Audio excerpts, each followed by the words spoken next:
Assalamualaikum warahmatullahi wabarakatuh. Hello students, how are you today?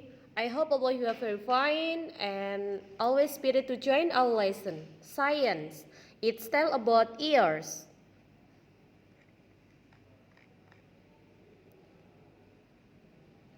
Okay students, an ear is one of sense organ which function as a hearing aid. Telinga adalah salah satu panca indera yang berfungsi sebagai alat pendengaran. Telinga sebagai reseptor. There as a sound vibration receptor consists of three parts, namely ada 3 bagian-bagian, yaitu yang pertama outer ear, telinga luar. In the outer ear, there are 3 parts, ear lap, ear hole, and outer ear canal. Our ear lap, the function is catch and receive sound waves.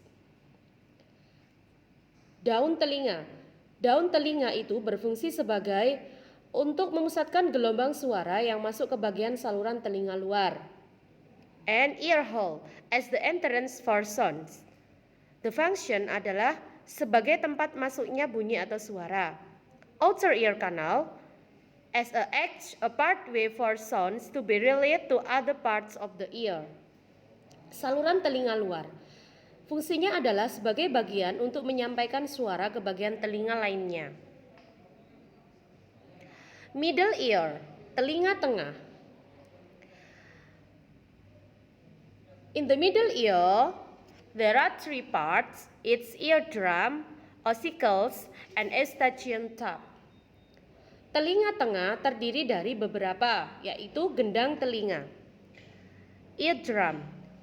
Eardrum is to detect vibration of sound waves that enter and change this vibration become nerve impulse to be delivered into the brain as a sound. Beside that, eardrum is an ear protector in the middle ear from bacteria, water, and other things.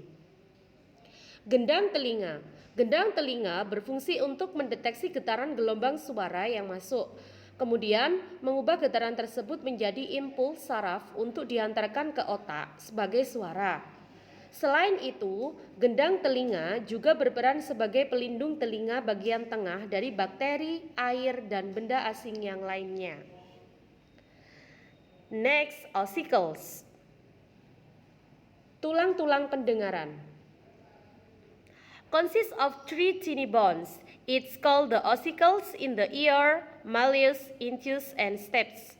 The function of ossicle is to catch the vibration from the eardrum, increase the amplitude to continue inward. Tulang-tulang pendengaran. Tulang-tulang pendengaran berfungsi sebagai menangkap getaran dari gendang telinga, kemudian meningkatkan amplitudonya untuk diteruskan ke telinga bagian dalam. Eustachius tube. It's to equalize the pressure inside and outside the ear. Saluran Eustachius. Fungsinya adalah untuk menyamakan tekanan di dalam dan di luar telinga, serta mengeluarkan cairan dari telinga bagian tengah yang terletak di belakang gendang telinga. Next, inner ear atau telinga dalam. On the inner ear, there are each part. It's semicircular canal, sacculus and utriculus, and cochlea. Semicircular canal or canal setengah lingkaran. It consists of 3 semicircular canal which function to keep the balance of body.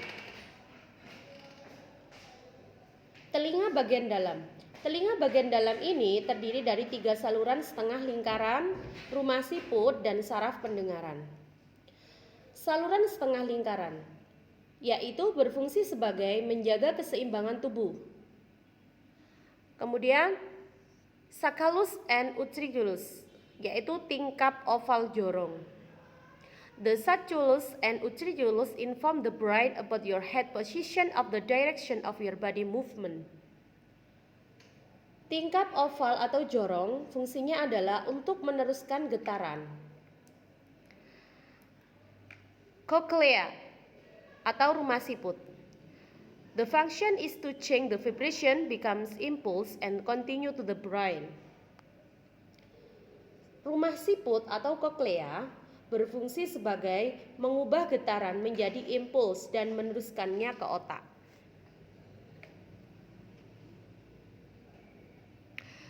Okay student, how the ear works? Bagaimana cara kerja telinga? At first, the sound vibration enter the ear hole. When the sound vibration reach the eardrum also vibrates. The vibration of the eardrum vibrates the hearing bones. Furthermore, the cochlea shakes too. Like this, the lymph fluid in the cochlea vibrates. The vibration of the lymph fluid stimulates the nerve endings. The nerve endings convey the sound stimulation to the brain. Thus, we can hear sounds. Cara kerja telinga.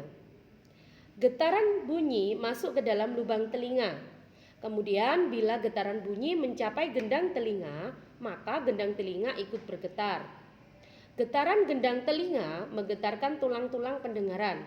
Selanjutnya, rumah siput ikut bergetar. Demikian pula, cairan limfa di dalam rumah siput menjadi bergetar, sehingga getaran cairan-cairan limfa merangsang ujung-ujung saraf. Ujung-ujung saraf menyampaikan rangsang bunyi tersebut ke otak. Dengan demikian, kita dapat mendengar bunyi.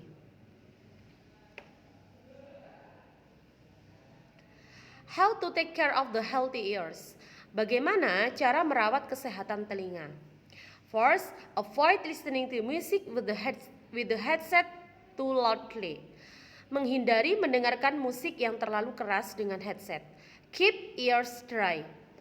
Menjaga kekeringan atau telinga kita diusahakan untuk selalu kering. Okay students, that's all our presentation about ear. Thank you very much. See you next time. Wassalamualaikum warahmatullahi wabarakatuh.